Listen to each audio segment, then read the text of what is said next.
Live stream. I'm Clayton Morris. So glad to have all of you here. We're going to be starting the show in just a few minutes. I'd like to wait for the alerts to go out and make sure that everyone is able to join us on today's show. Today, we're going to be talking about what it means to be a true investor. Today, we're going to talk about what it takes to sustain a long-term career as a real estate investor. I'm going to share some questions that you can ask yourself to determine if investing in real estate is right for you. We're entering some really interesting times right now. We've got new inflation numbers out today. Where the government says where President Biden says we're seeing a resurgence, doing great, and yet we're literally in a recession. And I don't quite understand like what they're talking about. So we're going to look at some of those data points today, and I want to make sure that everyone can join us here. Let me see what the chat says. Let us know in the chat here in the comments. If we are doing okay, if you guys can hear me okay. Lindsay is here. Good to see you. Good to see you. Welcome, welcome, welcome. Again, we're going to start just in a few moments here.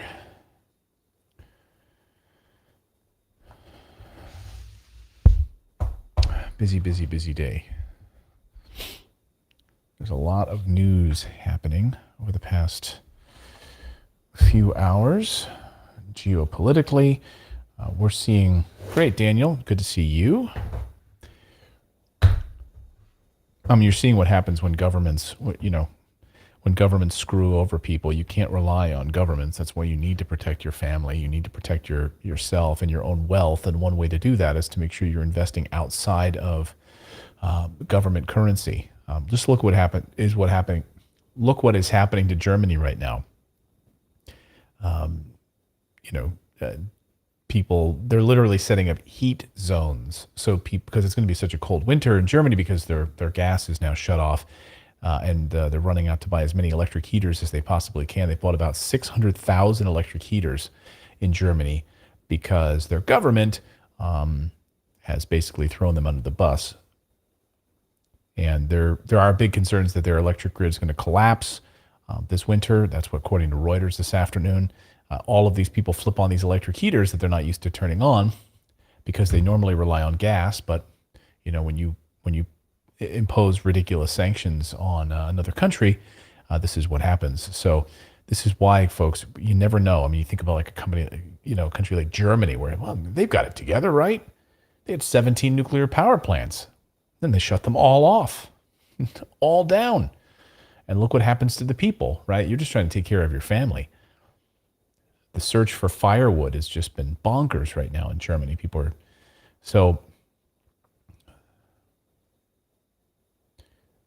Just looking at, make sure we got everything here. We can hear you. Good, good. Grab this graphic, which is. So we're going to start in just a few moments. Again, today we're going to be talking about what it means to be a true investor in this environment. And I've got a couple of data points that I want to go over with you. So let me know where you're joining us from today. What part of the world, what part of the country? How many rental properties do you currently own? Let us know in the chat. Are you currently investing? What do you currently have up your sleeve? What do you currently invest in? Do you have a 401k? Do you have an IRA? Let me know in the chat so I can see a frame of reference. And hopefully you're a subscriber to the channel. If you've never been here before, please subscribe.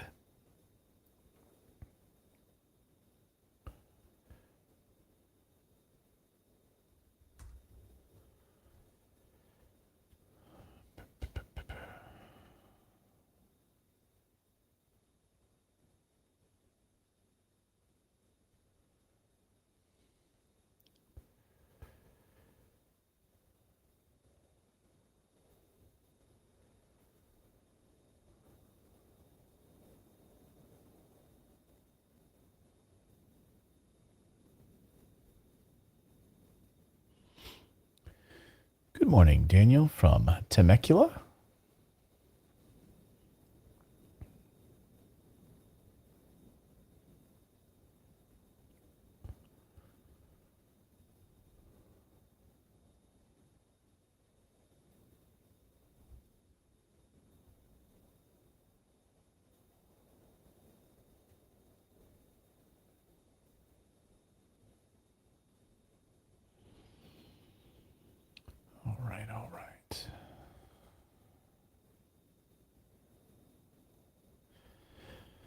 Yeah, I'm just seeing right now, you see industrial stocks, like if you're investing in the stock market, we just saw the biggest drop in 2 weeks on industrial stocks.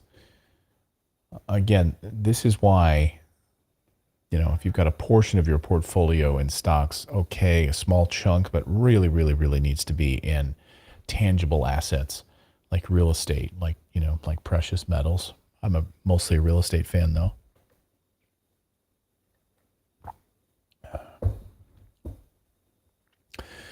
Wednesday's World. Nice to see you. Says, I feel like I'm so far away from my first house. My husband wants us to fix up the one that we have right now. I wanted to use a HELOC to get a new house. He said, after we fix 3 things with the house right now, then we can get another property. What are those 3 things? And is this the house that you live in, Wednesday's World? Curious about that.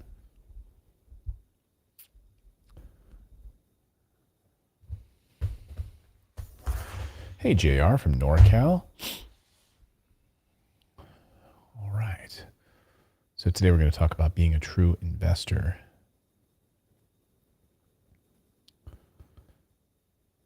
Just moments. And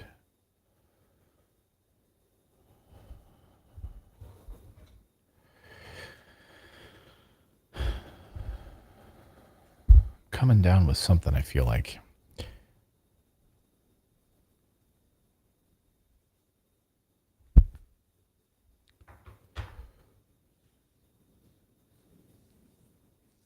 Hey, Neff, welcome. Welcome, welcome. Okay. All right, let's get this thing started, shall we? So, yeah, we're going to go through a couple of, and I'll open it up to some Q&A here, but I want to start with some notes that I want to go over with you first. Welcome, everybody, to today's stream. I'm Clayton Morris. This is the Real Estate Investing Show. Our goal on this show is to help you become a more intelligent real estate investor. I believe cash flowing rental real estate is the #1 way to protect you against these crazy government inflation monsters that are currently eating up our US dollar or global dollar. I mean, look at the British pound right now. Look at the euro. Look at the US dollar. All of them declining. Why? Because Western governments can't be trusted, right? Printing money, when you drop $8 trillion on top of an economy that you just printed out of thin air, stuff's going to hit the fan. And that's exactly what happened. So on today's show, I want to talk about what it means to be a true investor. A lot of people might have a 401k plan that they get when they sign up with their employer or some other sort of retirement plan that they get when they join up with a company. But does that make you a true investor? So what does it mean to be a true investor? Today, we're going to talk about what it takes to sustain a long-term career as a real estate investor specifically. And I'm going to share some questions that you can ask yourself to try to determine, if real estate investing is right for you. Now, I don't know if you know about my position on real estate investing, but I believe it's the #1 way to build wealth. There is no better vehicle, in my opinion, that is both a tax shelter and an ability to hedge against inflation simultaneously while also providing cash flow. And can you, by the way, name another asset that you can buy with the bank's money where you can put 20 to 25% down and then have the bank foot the bill for the other 75 to 80%, but you get the full tax benefits? I can't name it. If you can find one, please let me know, but I don't think any of them exist. Real estate is the #1 way to do this. I just spoke with Tom Wheelwright, who is one of the great tax accountants of all time. Brilliant. I had a conversation with him last week, and he said, people just don't understand that you get the full benefits of owning the real estate. The bank doesn't. The bank lends you the money, but you get the tax benefits. The bank doesn't. No other asset exists like real estate. And with all of the changes to the tax code over the past couple of years, the #1 way to, in many ways, partner with the government to pay nothing in taxes, but also as a hedge against inflation, the #1 way to do all of those things is with real estate. So are you ready to find out what it takes to be a true real estate investor? Let's go through these data points. #1, what is your motivation behind investing? Now, a true investor, in my opinion, has a specific reason why they are investing. What is your why? For this specific prompt, it's a question I always ask people when I first talk to them about investing. when we get together at dinner parties or other things, and I have friends that just kind of wander up and they'll, yeah, I really want to do that real estate investing, man. I really want to do it. And the question I always ask them is why? Why do you want to do it? Just because you see me doing it, I'm successful, or is there some other reason why you want to do it? For this specific prompt, I want you to forget about money for a second. Like, it's nice to see other people who are successful and kind of think, oh, it's the money that motivates me. But no, I want you to think about things more like more time with your family, right? Maybe it's that you want to have the freedom to travel. You know, as a real estate investor, I'm looking at my fall calendar right now, and I'm thinking, oh, there was this concert that I might want to take my son to, you know, this fall. And can I go? Well, the only thing that would be in the way of that is if we already had a family commitment. Because for me, I know that I don't have to ask off from work, right? I've created an environment where I have that freedom to travel. I worked for 20 years getting up at 3 a.m, working for somebody else in the news business, you know? I probably took years off my life waking up that early. But I said I wanted a change in my life, and I'm going to use real estate as the means to get me there. So I didn't have to wake up at 3 a.m. anymore. And I also knew that I wanted real estate to provide a safety net for my family, to protect my family against craziness in the markets, in the world, and geopolitics, and you know, a boss telling me one way or another. It didn't matter. I wanted to have that protection so that no matter what happened, I could protect my family. I wanted to spend more time with my kids. I wanted to be able to travel. I wanted the freedom to create. I'm a creator. I love creating. If I couldn't create, I would shrivel up and die. I know, like, astrologically, like, that's in my chart. Like, I have to be creating all the time. I love it. I love coming up with ideas. And I don't want to feel like I'm exhausted and too tired because I'm working for somebody else that I can't create. I can't write that book that I want to, or implement that idea that I have, right? So I need to be able to have that in my life. Okay, that's my why. You know, maybe you have the confidence or the desire, the confidence that comes with being your own boss. Maybe finally you have that little bit of a safety net with real estate investing that you can launch your own business. So your why needs to be something deeply important to you, and it has to be something other than money, because this is what will keep you going when things get tough. I've seen people launch YouTube channels around topics that they didn't give a rat's behind about. They didn't care. They just saw money. They thought they're going to do, and then they fizzle out. They quickly fizzle out because there is no passion behind them. You need that passion and that desire when things get a little bumpy, because it will. They always will. It's a test. I think it's like the universe's way of testing you. And if you're not passionate about it, you will crumble. You will throw it away because your heart was never in it to begin with. You were only doing it because of money or because someone else told you to do it. Number 2 on my list, are you committed to a long-term goal? Another way to see if you're a true investor. You know that I'm passionate about the freedom number because I truly believe that setting a goal can change your life. If you're going to get into investing aimlessly or you don't see what happens, then I don't think you're going to stick with it for very long, because having a measurable goal can change everything. The freedom number cheat sheet is so powerful because it's not based on an arbitrary number. By the way, you can download it for free if you go to morrisinvest.com/freedom. It's totally free. It's like 3 pages, I think, as a PDF. Please download it. And it's based on your finances. Okay, it's based on your specific situation. And a true investor is not afraid to look at real numbers and set a specific goal, and they're committed to seeing that goal to the end. And the beauty of the freedom number cheat sheet is that it really forces you to put those numbers down on paper. And what it's going to show you is, what is the number, the freedom number, that would it take for you to live financially free? You know, is it $4,000 a month, where it would have all of your energy bills covered, your rent covered, your gas covered, your tuition covered, whatever it is?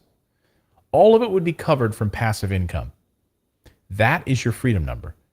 And it's a powerful number because you can put it up all over your place. You put it up on the refrigerator, on your bathroom mirror, and you should be motivated to move towards that number. Once you identify that number, then you move towards it.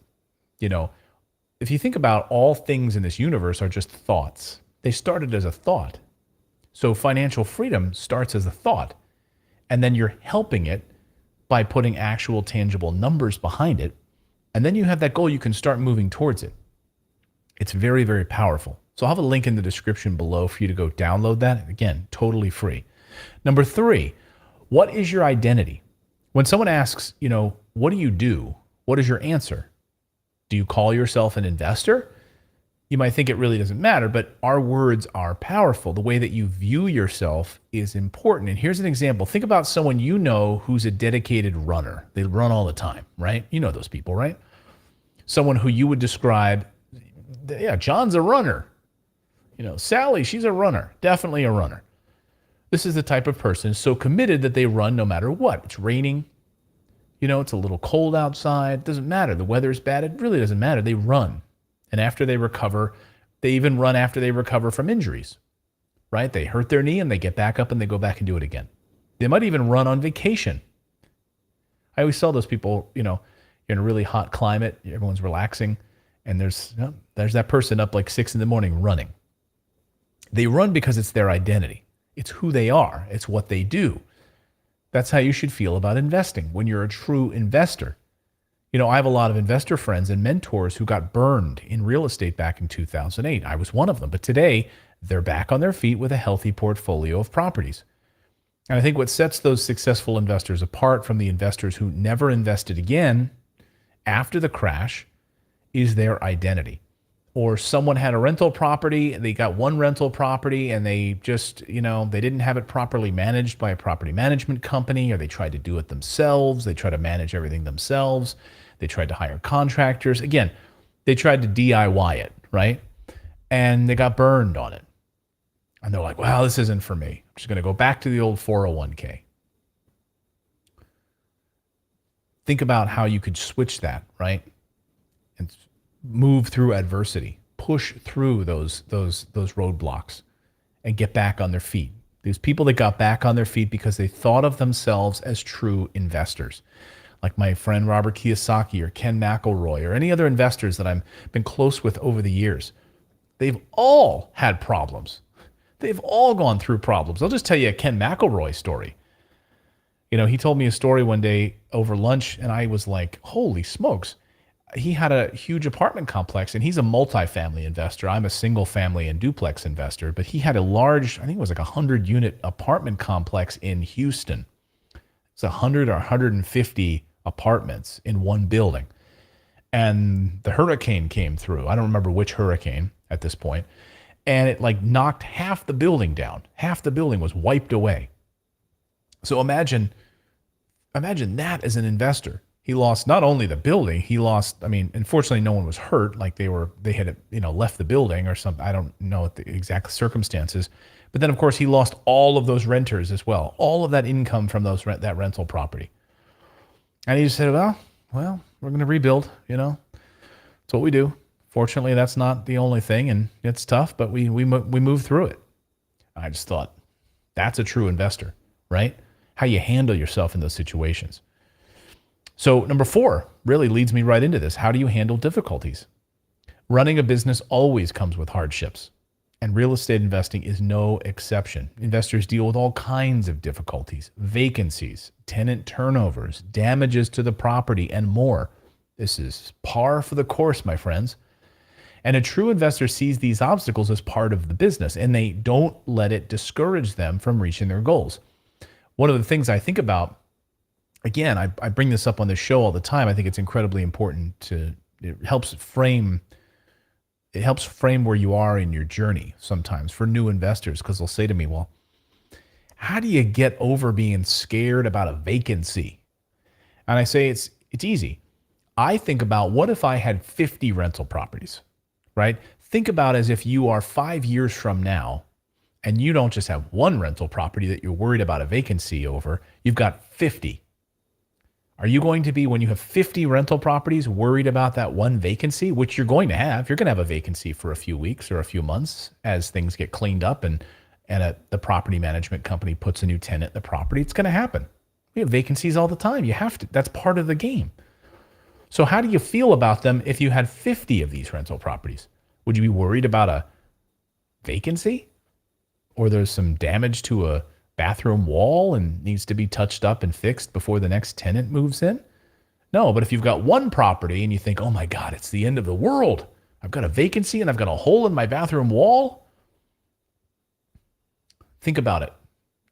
Think differently about it, right? It's all just a frame of reference. Number 5, how do you feel about the ebbs and flows of the market? As a true investor, always knows that it's always the right time to buy real estate because they're thinking long term. Question I get every month, in and out is now the right time to invest in real estate? I don't know. I see what Biden is doing and I'm worried about this. I see what Russia is doing. I see that Germany's doing this to Russia.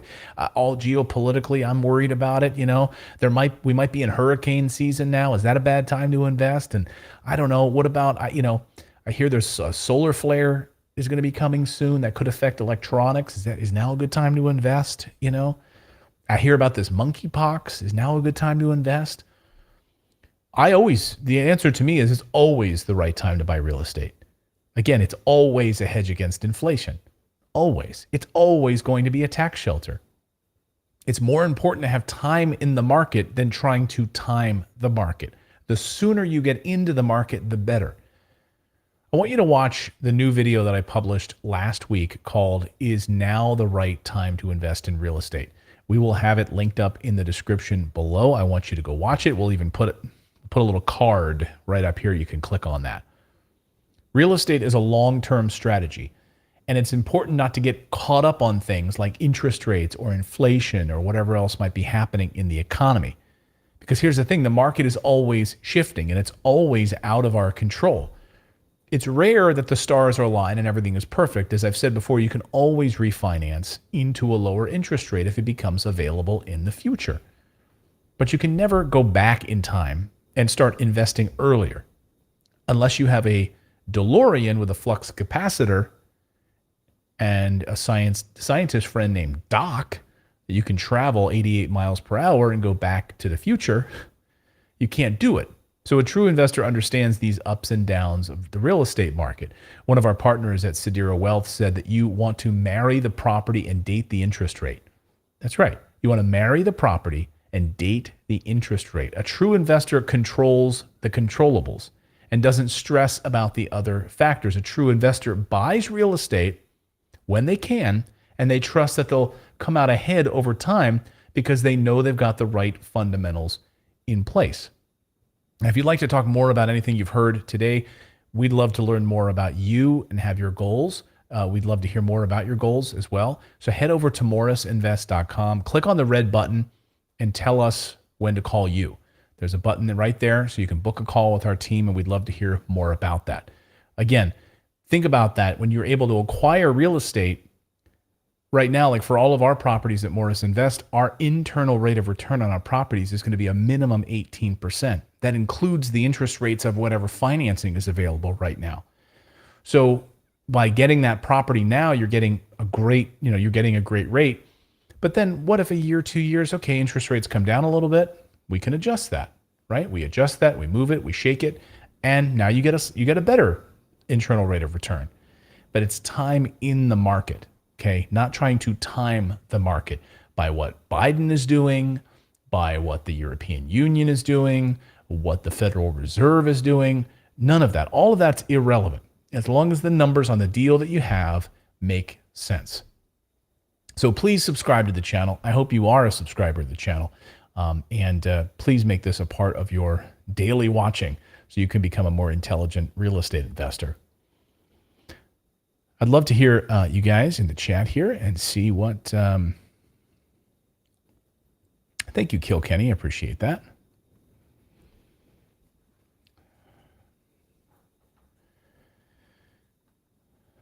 Thank you, Shelly. I appreciate that. Very kind of you. I think you're such a positive motivator. Well, thank you. Well, that's what our team does. I mean, we're trying to be a very positive force. Is what our team does to affect change for people, show them the way. Hey, Kevin from Lakeland, Florida. Thank you so much. All right. Let's see here. Wednesday's world. 7 windows, porch, paint the house. The windows I understand are really important. I believe the rest could wait, but I'm just going to crush it so I can get the new property. Okay. And again, is this it's a house you live in, right? So I just want you to remind your husband, maybe Wednesday's World, you can have him watch this stream on the replay and explain that, a house you live in is not a performing asset. It's not providing cash flow. So again, tell him about timing the market versus being in the market. The longer you wait to put on 7 windows, add a porch, paint the house, it's time that you are not investing in the market and you're not bringing in cash flow. Imagine being able to take that money as a down payment and convert that. Like one of our properties, the down payment minimum is going to be like 45 to 50,000, right? As a down payment, and the bank is going to carry the rest. And then you're getting the cash flow almost immediately then. So now you're turning that 50 into a cash flowing asset. Then you could use that cash flow, that $1,100 a month or whatever it is from the tenant in the property, and use that to pay back. You'll pay back the mortgage, right? But you'll also use a huge chunk of that you could start to put towards these 7 windows and put it towards the porch and put it towards the house. Use your assets that are producing cash flow to live your lifestyle, to travel, to fix up your own house. So if you're using your own cash to do this, right, then what you're doing is you're pushing yourself off from becoming an investor. If you're using your own money to put into an asset that's not performing for you, that's my opinion, but that's just not the way to do it.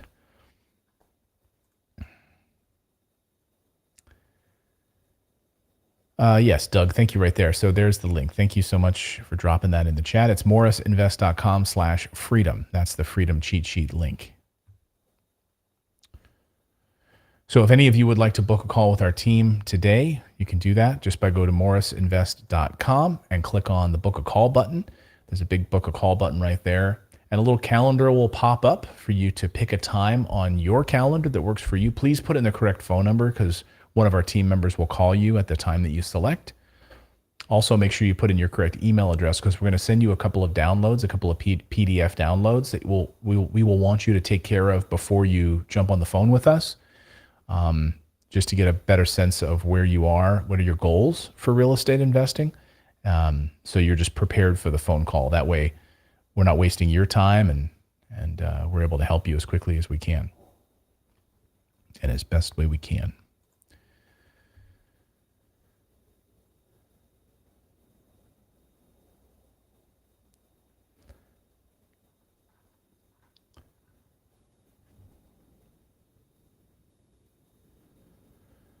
Yes. I'm just curious, guys. Let me know in the chat, like other than Wednesday telling us what's holding her back. Is there anything holding you back from taking action and becoming a real estate investor? Are there any fears, any things that you're concerned about? Put them out here. Doug, awesome. You are scheduled for a call. Looking forward to it, Doug. Thank you. Michael says, I have a new build under contract with Morris Invest. I close in a month. It's the start of a bigger plan for me. Thanks, Clayton. Thank you, Michael, and congrats. Imagine owning a brand new construction rental property in the best rental markets in the country that are, and what vehicle, I'm curious, Michael, what vehicle did you use as far as financing? Did we set you up with a good lender? Because we work with over 100 different lenders. And so it's going to, again, we're not a one size fits all. So Michael's situation might be different than yours. He might have wanted to use a retirement account that he had access to that we were able to help him set up a self-directed account and then use part of that plus financing. Again, that's why we're going to have a phone call with you because we don't know. There's not one size fits all. We're going to try to see what pieces you have and we're going to try to help you out with the rest. That's our goal. Yes, Wednesday. Let him watch the stream. I use cash for the down payment, and you're going to be using one of the lenders. That's great. Again, keep as much of your own cash in your pocket as possible, right? Use the bank's money. Michael is doing the right thing here. I'm always a big proponent of that. Because then what that does for Michael is if he, let's just say he had a certain amount that he was able to use, instead of spending it all on the property, let the bank do that. And then he can use that other part of that down payment money or extra cash maybe on hand to buy an additional property or keep that as part of a war chest, a rainy day fund or something. I'm not a huge fan of having a lot of cash on hand because we know where the US dollar value continues to go. So I'd much rather have it in assets like real estate and precious metals, et cetera, but definitely real estate because it's absolutely, your fortress against inflation. Oh, that's great, Michael. Great job. JR says, with respect to paying off debt, do you pay off higher interest rate regardless of the principal owed? Great question. I mean, this is the age-old debate, right? It's the snowball method. It's the snowball method kind of versus the higher interest method. Now, I've gone two ways on this over the years. When I first started out paying off debt, remember I had about $75,000 in debt. When I was out of college and living on my own, I was starting out in the news business, and I lived in like Helena, Montana, and I made, I think I made $525 a month. That was my salary. And my rent was like $475 a month or something crazy. And I would get paid overtime, so I tried to work as much overtime as I could. But basically, I was breaking even or losing money every month and going into debt on my credit cards. That was me starting out at 21 years old, 22 years old. Awful, stupid. So I was way in debt. So I started using that a few years later. I moved to Ohio and I said, I've got to get serious about this. I really have to get serious about this. And I sat down, I put down all of my finances on a piece of paper, all of the credit cards that I had like 4 or 5. Plus I had like a Macy's card. What the hell? Like what? I was like, why do I have a Macy's card? And then I put the debt for each of them. And I also put the interest rate. And the way that I did it really was like the psychological effect of paying off the one that had the least balance. That was what I did. Now I know it doesn't make sense, right? Because you're going after, regardless of the interest rate, you're just going after the low-hanging fruit. That's what I did. Psychologically, it was a big motivator for me. And that's because we're human beings, right? So we're not just numbers. And we need sometimes that psychological benefit of, even though the interest rate might have been higher on a different credit card, I paid off like the lower interest card because it had less debt on it. And then therefore, once I paid that off and it went down to 0, then I only had 4 cards instead of 5. It was a huge motivator. But the logical side, the Spock side of things, says, no. Go after the one that has the highest interest rate, because financially you're adding more pain if you're not paying this off, more, if you're not tackling the higher interest rate. So really, I think it comes down to each their own. I'm going to tell you, it worked for me to kind of go after the low hanging fruit and knock that card out of the way. Then now you're down to 4, then knock that one out. Now you're down to 3. But I really understand the benefit of paying off the higher interest one, Yes.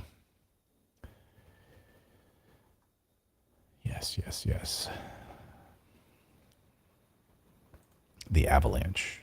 Exactly. Man, we've had so much rain here. It's been like, we never have rain. Like, it hasn't rained all summer. And now it's been like 3 days of nonstop rain. Been raining dogs and cats out there.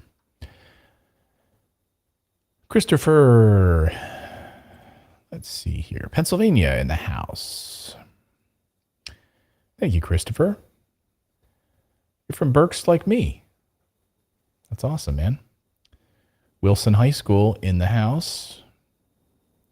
I was born in Philadelphia, moved from like the Philadelphia area when I was like 7 years old, moved to Berks County when I was about 7 years old, 7, 8 years old.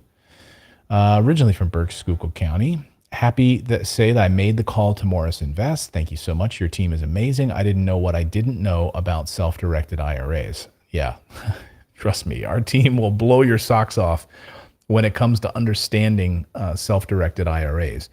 We'll have Haley and other members of the team here on the show occasionally because they are so steeped in the data and knowledge of self-directed IRAs that they blow me away about the depth of knowledge around this. So, and what you can do that you couldn't do with this, with an account that you have at like Fidelity in a 401k plan or a traditional IRA, but like rolling that over into a self-directed IRA. If you're new to self-directed IRAs, we have a whole video series here on self-direction. I would encourage you guys to go check it out.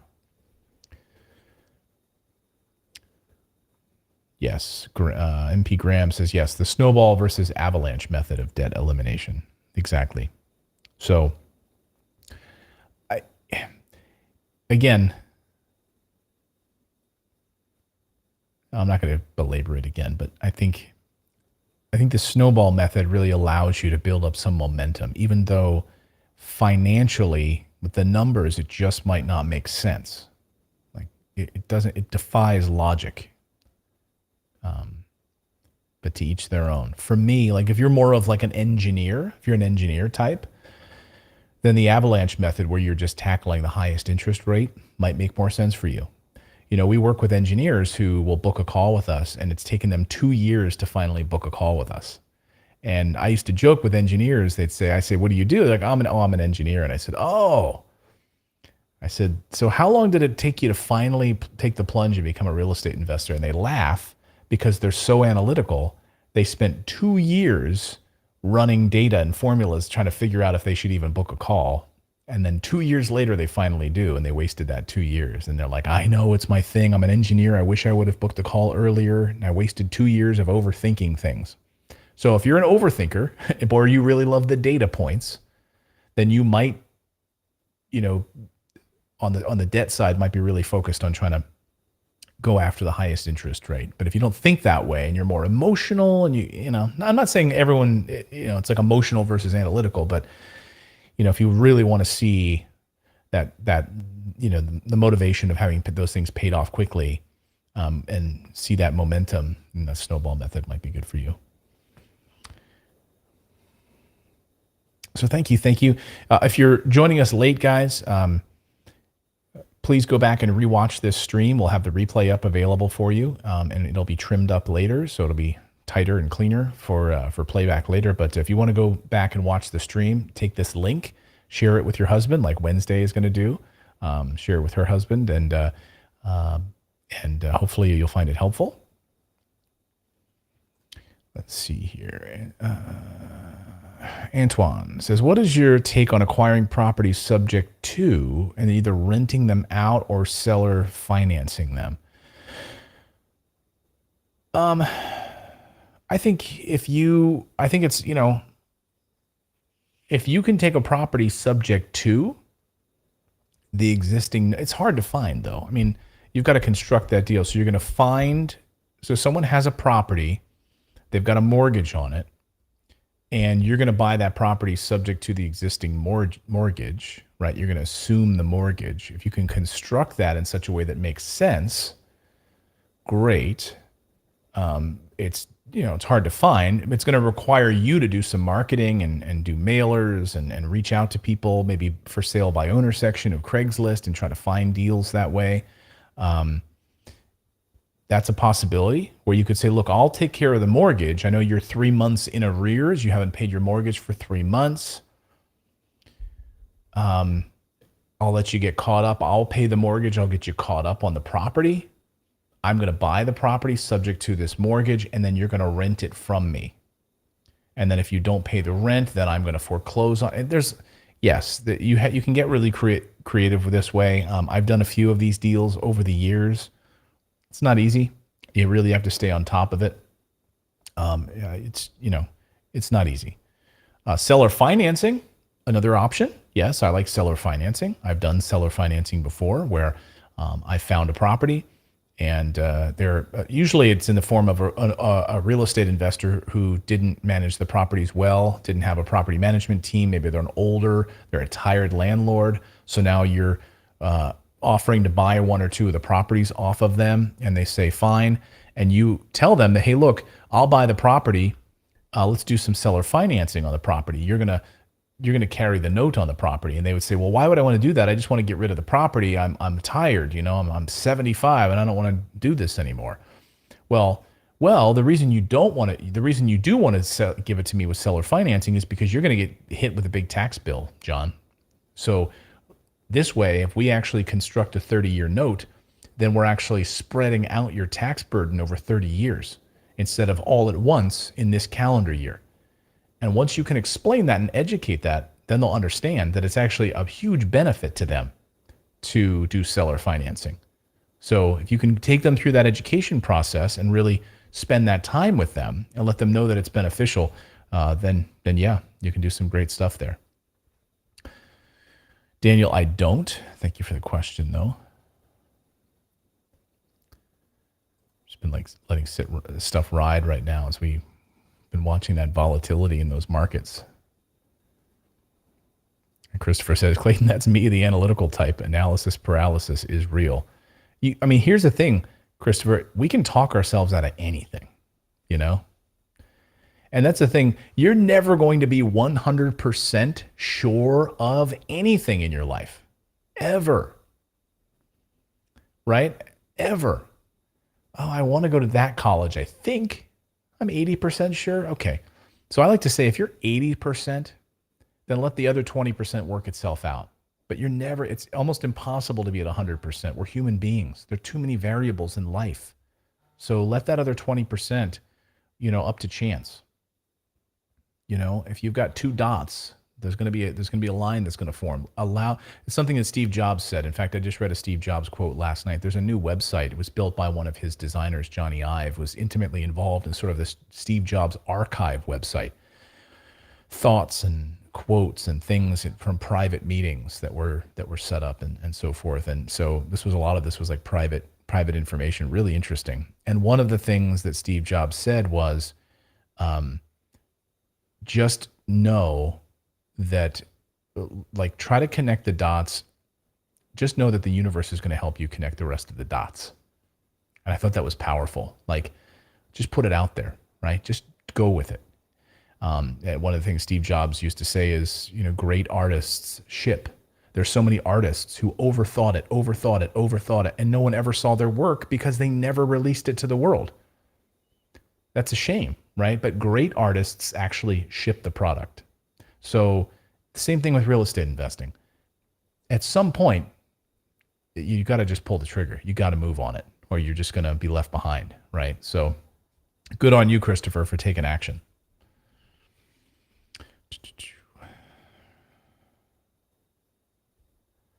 MP Graham, are your lenders able to structure both deals? Yeah, our team, we work with over 100 different lenders, and our team can help you structure these deals in different ways. Absolutely. That's what we do. So when you'll talk with one of our team members, we're going to find out what you have to work with, how we can make it work, what lending opportunities we have. Are you calling from overseas? Therefore, you might not have a U.S. entity set up. All of those things we're going to help you with and put all those puzzle pieces together. So sometimes we might have a call with a person who's going to buy real estate, but it might take them 2 years before they're ready. And that's fine. Our team will work with you for that 2 years until you're ready. That's what we do. So don't be afraid to, don't overthink it, and just book a call with our team. Just go to morrisinvest.com, click on the book a call button, and schedule a time that works for you. And thank you guys so much for joining us. There's so much content here on the channel that I hope you will explore it. We've got our master series, video series. I think it's 6 episodes back to back to back. I'd love for you to watch that. We've also got a whole section here on self-directed IRAs. You can study that, learn about all the power of a self-directed IRA for investing, and so much other great content that we put out here from the team. So guys, go out there, take action, become a real estate investor. I believe it's the #1 way to build wealth. And we'll see you next time on the big live stream. Take care, everyone.